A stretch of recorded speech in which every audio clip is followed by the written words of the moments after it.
Good morning. My fellow Americans, this morning, our nation is overcome with shock, horror, and sorrow.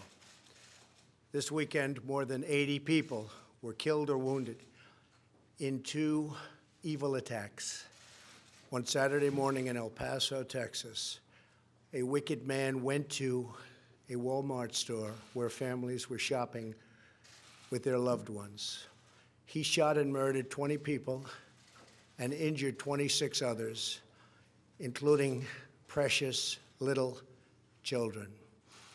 Then, in the early hours of Sunday morning, Dayton, Ohio, another twisted monster opened fire on a crowded downtown street.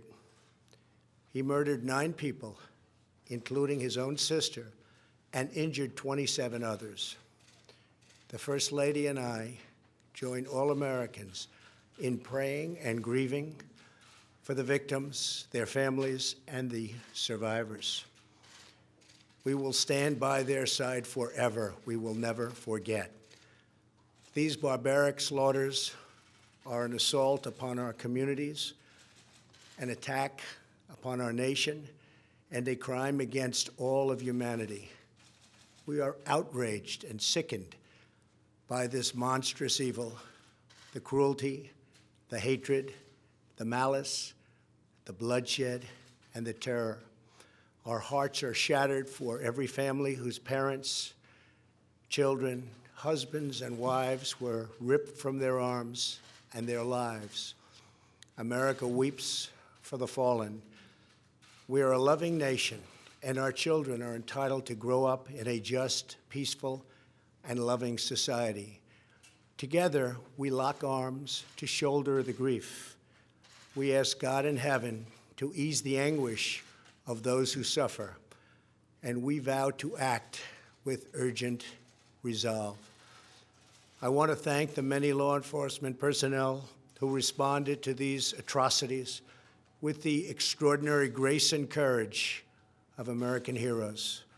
I have spoken with Texas Governor Greg Abbott and Ohio Governor Mike DeWine, as well as Mayor DeMargo of El Paso, Texas, and Mayor Nan Whaley of Dayton, Ohio, to express our profound sadness and unfailing support.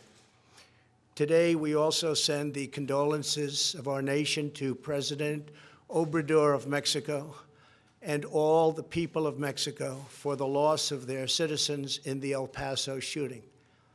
Terrible, terrible thing.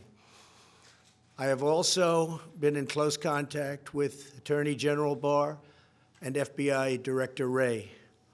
Federal authorities are on the ground, and I have directed them to provide any and all assistance required, whatever is needed. The shooter in El Paso posted a manifesto online consumed by racist hate. In one voice, our nation must condemn racism, bigotry, and white supremacy. These sinister ideologies must be defeated. Hate has no place in America. Hatred warps the mind, ravages the heart, and devours the soul. We have asked the FBI to identify all further resources they need to investigate and disrupt hate crimes and domestic terrorism, whatever they need. We must recognize that the internet has provided a dangerous avenue to radicalize disturbed minds and perform demented acts. We must shine light on the dark recesses of the internet and stop mass murders before they start. The internet, likewise, is used for human trafficking, illegal drug distribution, and so many other heinous crimes. The perils of the internet and social media cannot be ignored, and they will not be ignored.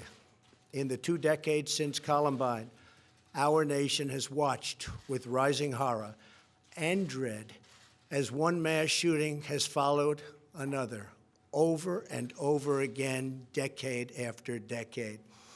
We cannot allow ourselves to feel powerless. We can and will stop this evil contagion.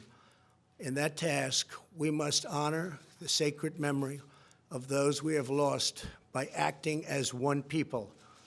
Open wounds cannot heal if we are divided. We must seek real bipartisan solutions. We have to do that in a bipartisan manner that will truly make America safer and better for all.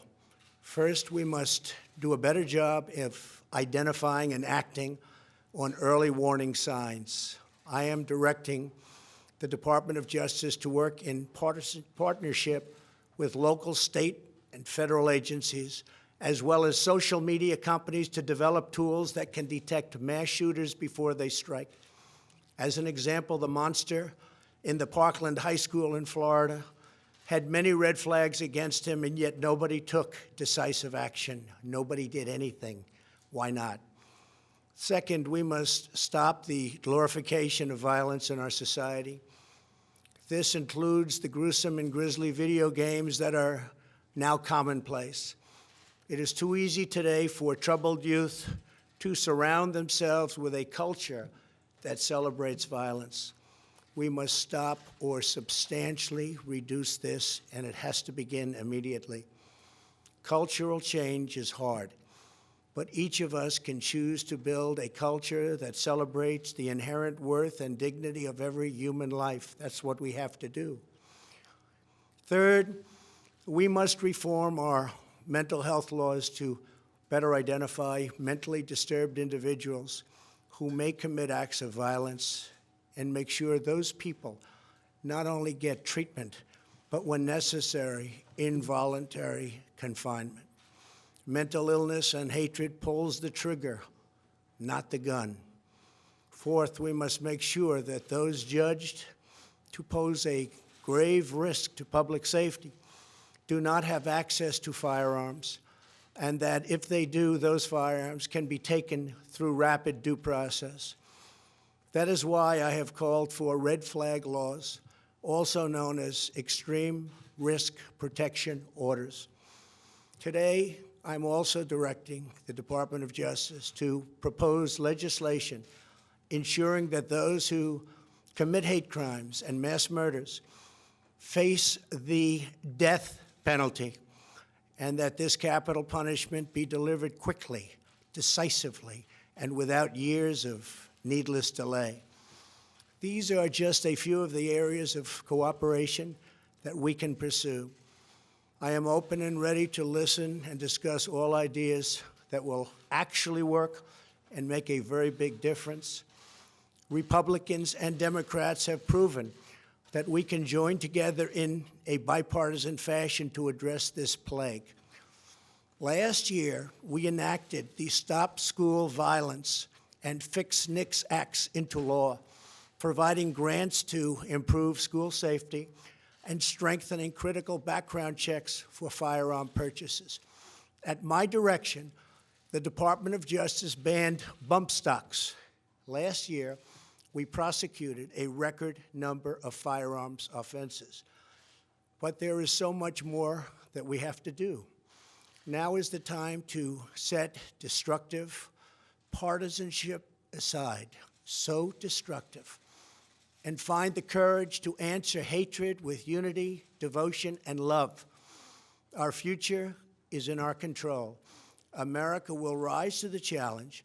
We will always have, and we always will, win.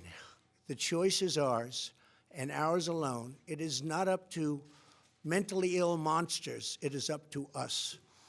If we are able to pass great legislation after all of these years, we will ensure that those who were attacked will not have died in vain. May God bless the memory of those who perished in Toledo. And may God protect them. May God protect all of those from Texas to Ohio. May God bless the victims and their families. May God bless America. Thank you very much. Thank you.